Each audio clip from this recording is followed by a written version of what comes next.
3 years. I am not the same person anymore. Life in the North Palace is quiet. Smaller. Less gold. More dust. I am still a maid. Still gray dresses. Still rough hands. But something changed inside me. A door closed. I do not expect it to open again. I do not talk about Alessia. Not to anyone. The other maids here do not know. To them, I am just Isabella. The quiet one. The one who never goes to parties. The one who reads old books at night. But I think about her. Every single day. I think about her laugh. The real one. The bark-like laugh. I think about the leaf in her hair. I think about her bare feet on the cold floor. I think about the way she said, "Potatoes are honest." I have memorized her face. Every line. Every small scar near her eyebrow. The way her nose wrinkles when she thinks too hard. I am pathetic.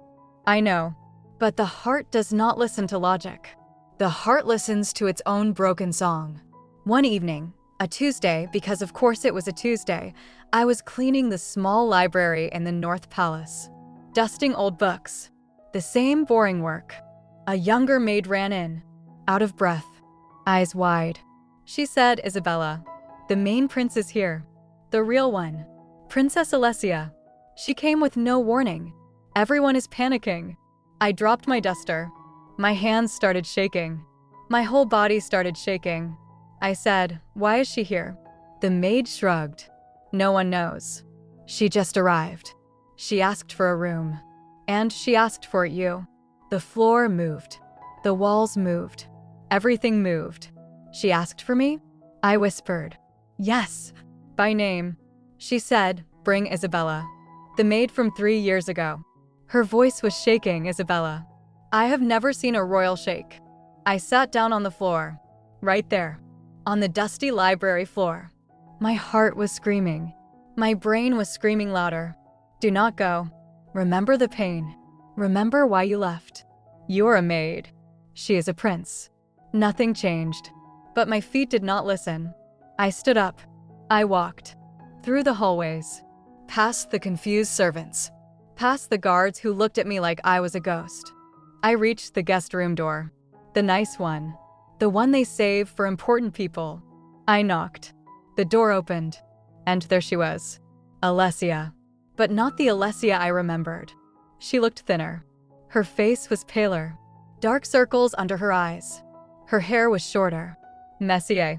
She wore a simple gray shirt. No diamonds. No fancy dress. She looked like me. A tired person in simple clothes. We stared at each other. Neither of us spoke for a long time. 10 seconds. 20. 30. It felt like years. Then she said, "You left a napkin." Her voice was rough. Like she had not spoken in days.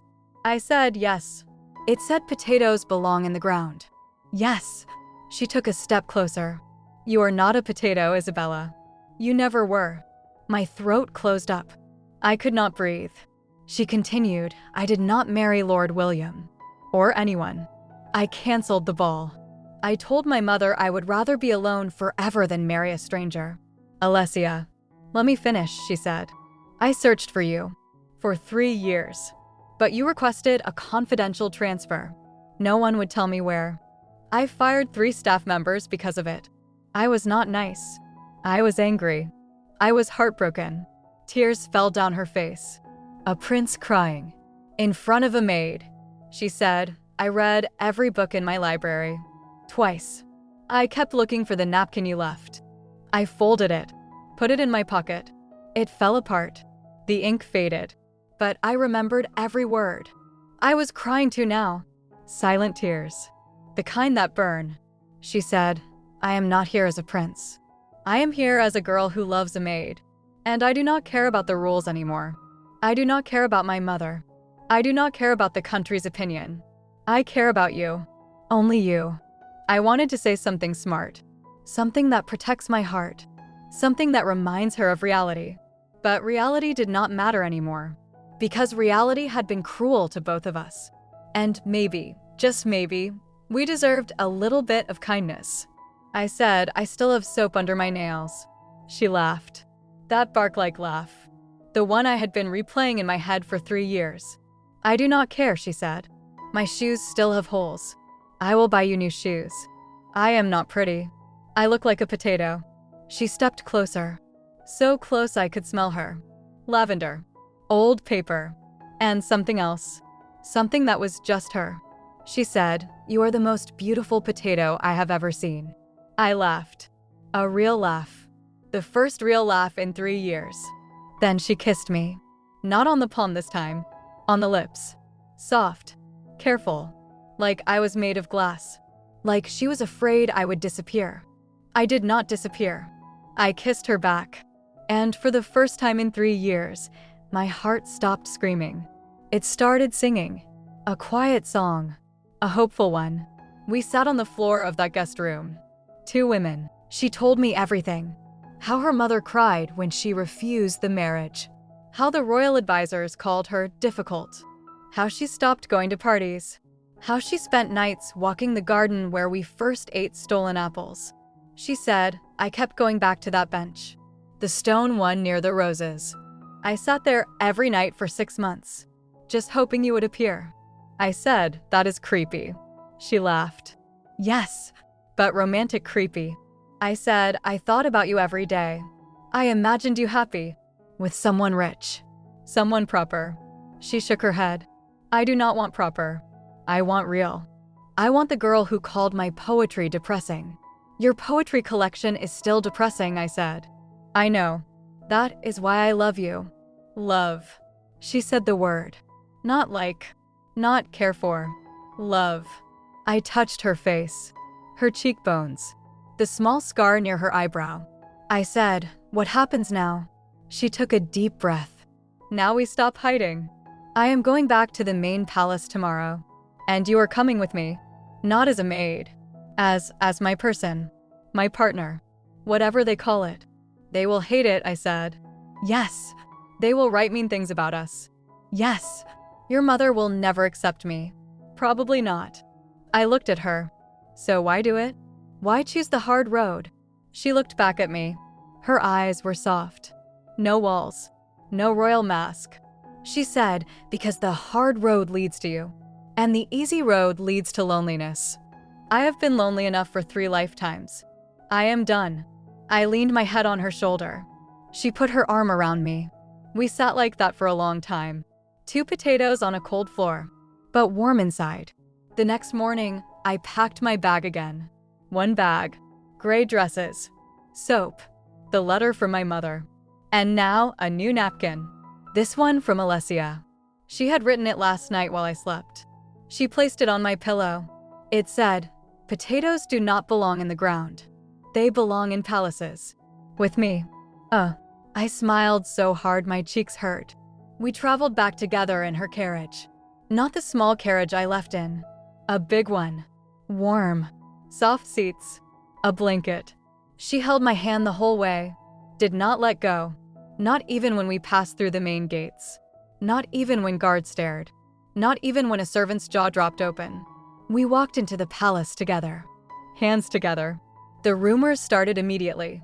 Within an hour, everyone knew. The maids whispered. The cooks stopped cooking to watch. The guards exchanged looks. By evening, the queen requested a private meeting. Alessia said, do not come. I will handle her. I said, no. I am not hiding anymore. You said that. We say it together. We walked to the queen's room. My hands were sweating. My heart was doing that panic dance again. The queen was sitting by the window. She looked older than I remembered. Tired. But her eyes were sharp. Like knives. She looked at our hands. Together. She looked at my gray dress. My rough hands. My face. She said, Alessia. Explain. Alessia did not let go of my hand. She said, Mother, this is Isabella. She is the woman I love. She is a maid. She has soap under her nails. She talks to herself. She calls my wine poison. And she is the only person who has ever made me feel alive. Silence. The queen stared at me. I stared back. Do not look away. Do not look away. Do not look away. Finally, the queen said, You are serious. Dead serious, Alessia said. The queen stood up, walked to the window. looked out at the garden. The same garden where I ate stolen apples. The same bench. She said, "Do you know what they will say? The newspapers. The other royal families. Your father's old friends." Alessia said, "I do not care." The queen turned. Her eyes were wet. A queen crying. I did not expect that. She said, "I have spent 25 years trying to make you perfect. But you were never perfect. You were always difficult, stubborn, too smart, too honest. I tried to fix you, but maybe you were never broken." Alessia's voice cracked. "Mother."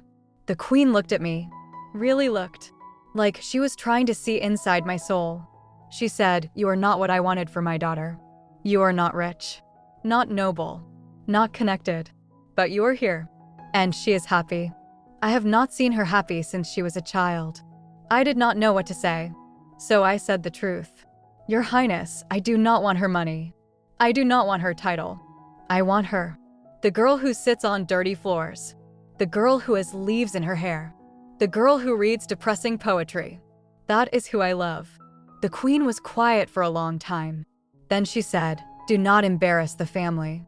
And she walked out. Alessia looked at me. Her face was wet. She said, "That is as close as yes as she will ever get." I laughed. "I will take it." That was 6 months ago. Today, I am still a maid. Sort of. I do not clean floors anymore. I help manage the staff. I have my own small room with a window that faces the garden. Alessia comes every night. We sit on the stone bench. Sometimes we talk. Sometimes we are quiet. Sometimes she reads me poetry. Bad poetry. I tell her it is bad. She laughs. We still argue about small things. She leaves books on the floor. I steal apples from the kitchen. She says I am a bad influence. I say she is a dramatic princess. But every night before she leaves, she kisses my palm. The same palm. The rough one. The one with calluses. And she says, "Thank you for being a potato." And I say, "Thank you for being a weird prince who likes potatoes." So, that is my story. I am Isabella. Former maid. Current, something else. I do not have a title. I do not have a fancy dress. I still have soap under my nails. But I have her. And she has me. And that is enough. More than enough. If you are out there, hiding your heart because you think you are not enough, stop. You are enough. You are a potato. And potatoes are honest. And honest is beautiful. Go find your weird prince. Or your weird maid. Or your weird anyone. Life is too short for hiding.